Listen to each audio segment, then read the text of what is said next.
Now let's get into tonight's games. Today we have a full slate of games. Football season is right around the corner. So for right now, stay tuned with baseball. Obviously, baseball is counting down the days, 5 more weeks around, and the playoffs will begin. But once football's back, I know how it works in this country. Football is religion.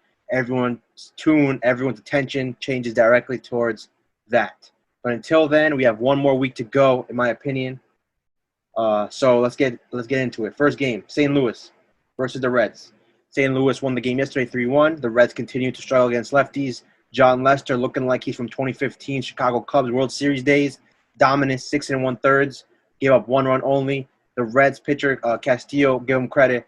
He hung in there 6 innings, 3 runs. He gave this team a chance. The Reds just cannot win against lefties. They just struggle. Unfortunately for them, today, guess what? There's no lefty on the mound. So, the Reds are minus 153 favorites in this game. They're at home, obviously. St. Louis's pitcher today, starting pitcher is Mikolas. For the Reds, is Sonny Gray.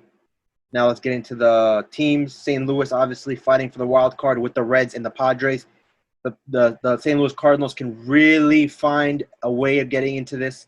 They're 2 games back right now. They're right there. Padres are obviously right there. The Reds right now hold the spot, a very slight lead. Now let's get into Mikolas a little bit more. He was injured for a majority of the season. He's come back for the past 3 starts.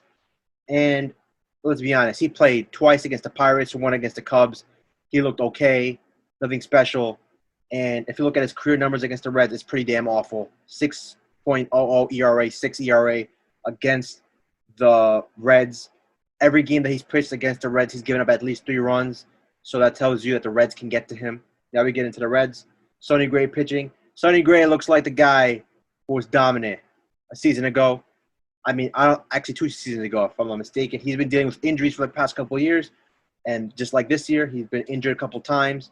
But ever since his recent injury, he's come back, and he's been dominant in his last 4. His last 2 starts have been absolutely phenomenal. Back-to-back wins, which is the most important thing, your team winning when you start.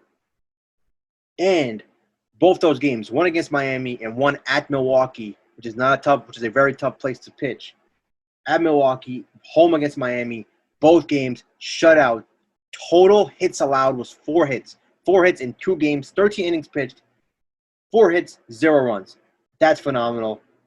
As I mentioned earlier, Reds, they just struggle against lefties. Against Luzardo and against Miami, they couldn't touch him. Yesterday against Lester, they couldn't touch him. These guys have struggled the whole season.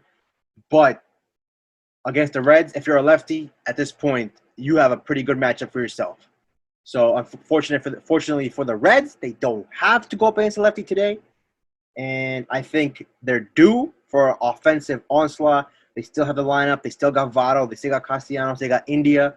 They still got Farmer. They still got Naquin. They still got Suarez. They got plenty of guys. Stevenson, Barnhart. They have plenty of dudes. They can go get after it. They play better at home.